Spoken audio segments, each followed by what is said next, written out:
Well, g'day and welcome to another invigorating YouTube video from Chappie's Travels. In today's video, we're going to talk about house batteries and keeping them charged up, and the importance of keeping them charged up, and why we need to make sure everything's in tip-top condition.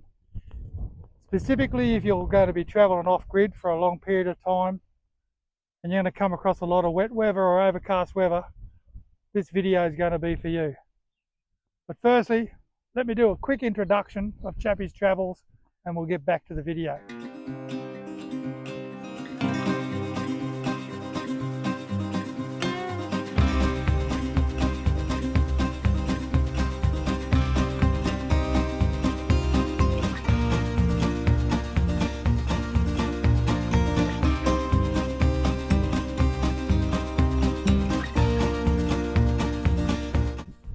Well, here we are in sunny Townsville, where I'm sure the sun shines 355.5 days of the year. That's in winter. They tell me in summer, in the wet season, you'll be blessed to see any sunshine. Without sunshine, your solar's not going to work. Hence why we are doing this video today. Now, in our snowy river, we run 250 amp hour Solar King lithium batteries. We got plenty of juice. What do we run inside? Well, apart from our 12-volt lighting, the television, the water pump, and the little fan for the compost toilet, nothing else.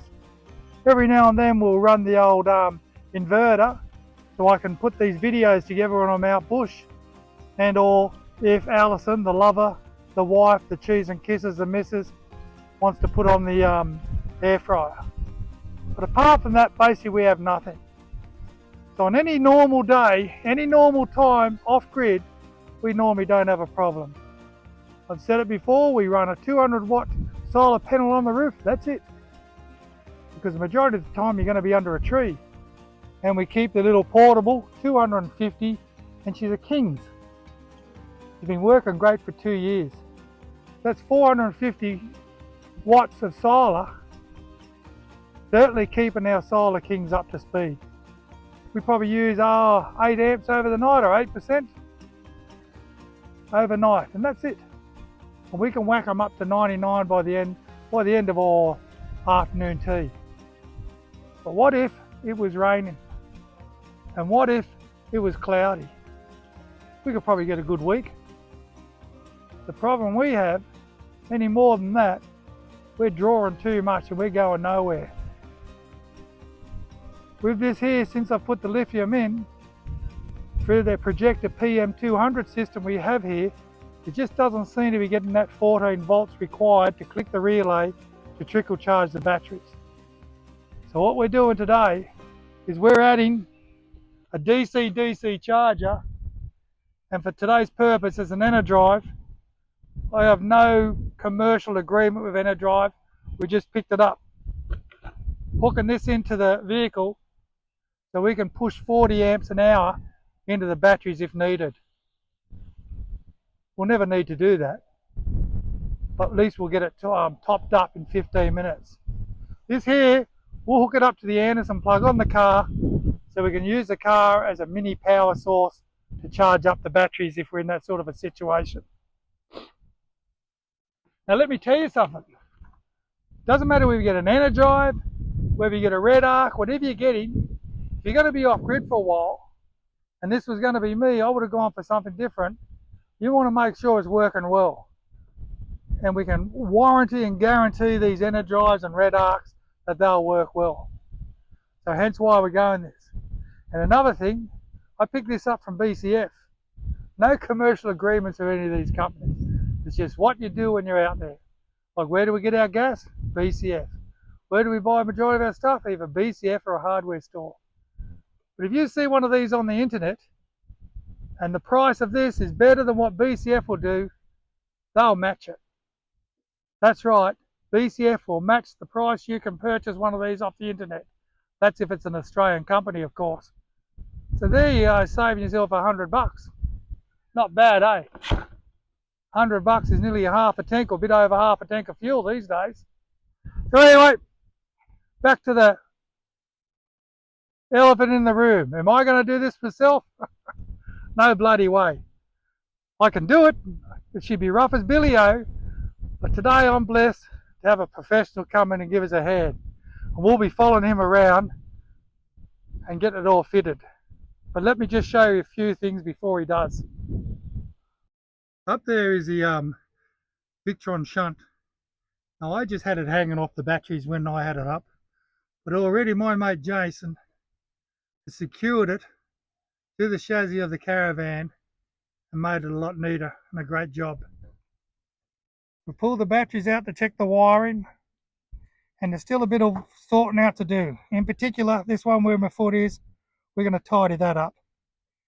Then we have the battery sitting up and everything will be right. The diesel heater, which I've just rang with a wire, we'll also set it up properly. So now we can all do the job. Like I said, here's the diesel heater. But do we do it good enough? So that's what's going to be happening today. Okay, we've got our cabling, as you can see on the ground, and our conduit. Now don't go tight on your cabling. It's pricey, as you know. Make sure you get yourself at least a couple of metres extra, just in case. Get the good lugs and get the inline fuses as well. So where are we going to put this Enerdrive battery charger? Well, in the side box here. Let's have a look. So where are we going to put this charger? Well, we're going to place it in the side box here, as you can see. We've made room. I'm just going to set it up on the wall and secure it. And the cabling will come from the Anderson up through the ceiling into this box here. Again, will be drawn down to the batteries. So from the Anderson plug to the charger, it's going to be about 3 metres, 3.5 metres. And from the charger to the batteries will be 1.5 metres. But we're using quality wiring and correct wiring for this to happen. Because like I keep saying, you've got to do it right. If you don't do it right, you could end up with problems. So what we've done now, we're using the snake to go up the A-frame, and now we've got every caravan is alpha male. That's right, Jason, the tradie. So if you come across one of these alpha males, you want to capture them and put them in your trunk. What we're doing here is running the cable. We're running the snake firstly to run cable through for the Anderson plug, the 12 volt, which will run up to the battery charger. We'll let them continue as I sit back here and supervise. He set up the tunnel boot. He's drawn through the snake, through the A-frame, through the chassis, pulled the cables through. Now he's just loading up the DCDC charger. Mate, we'll be flying in about another 20 minutes. And all I have to do is put everything back in his boot. I keep telling you, you can do it yourself, but it's a better job if you get someone who knows what they're doing. Let's keep going, eh? Okay, so what we've done today is that we've put an MPPT charger into the side bin here. Okay, it's a 40 amp DC charger. So it's got the capacity of giving us 40 amps per hour. This is hooked up to a new Anderson plug to the car. So wherever we are, whatever we're doing, the climate change comes in and we've got no power or no sun, we can charge the caravan off this and we can punch 40 amps an hour. And with 300 amps under here, that's a lot of power, as you can understand. We've also put another Anderson jack running into the MPPT charger where we can run our solar panel off. So we now have 2 ingoing Anderson plugs for solar panels. The other one is in between the battery boxes, and that one runs through the projector PM200. So we can still hook up there if need be. Because remember, we have only 200 on the roof. The reason for, when we go bush, we're under the shade and we use external solar power. We've got 250 and we've got another 200 in the back of the truck. We've set up the Victron shunt to monitor everything, and it's now secured to the chassis rather than hanging loose how I had it. And from there, we've now run extra cables across to the other side, which I call the kitchen side of the caravan, to an Anderson plug. Let me show you. So this is where we've drawn the second Anderson plug across here to the kitchen side of the caravan, where we can plug in our inverters. Currently I only use a little 300 watt inverter, and I use that for the laptop, for charging batteries, etc. So that type of cabling, which is this cabling here, that's okay for 50 amp sort of stuff. But if you want to use a 3000 watt inverter or anything heavy, you need to get the appropriate cabling. Hence that's what we've got. So what we'll do is Jason will now run and hook up another length of wire from the batteries through a fuse system, and this has a 300 amp fuse, across here again to the kitchen side, and it'll be hooked up to a larger type of Anderson plug, which we'll use for the 3000 watt inverter. Now people say, why don't you install this and have it permanently installed? Well, we just don't. If the cheese and kisses and missus wants to use the microwave or wants to use the air fryer, we'll just run an extension lead, and Bob's your auntie. These days, you can be anything he wants. Well, guys, we're done, and with the help of Jason from Mount View Farmstay, Paul from an Urban Adventure Life, of course Chappie from Chappie's Travels. And what do I do with this now, James? I can chuck that, I suppose. No, we'll probably put it back in the house that you robbed it from, so they can wire their stove back up.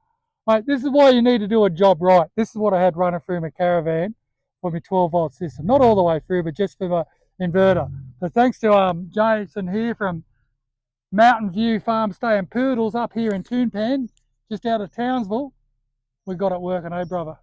Yep. Great place to stay, and great bunch of people as well, Paul, eh? Yep, good place. So it's time for James to get onto your gear now. Yep, that's it. Got to get mine going, get it all happening, and yeah. So I hope you got a little bit out of this video. It's not too much, but as you can see, I'm the worker amongst these three here, and look after yourself. Remember, you're not traveling. Why not? Why not? See us. Oh God, thank you guys.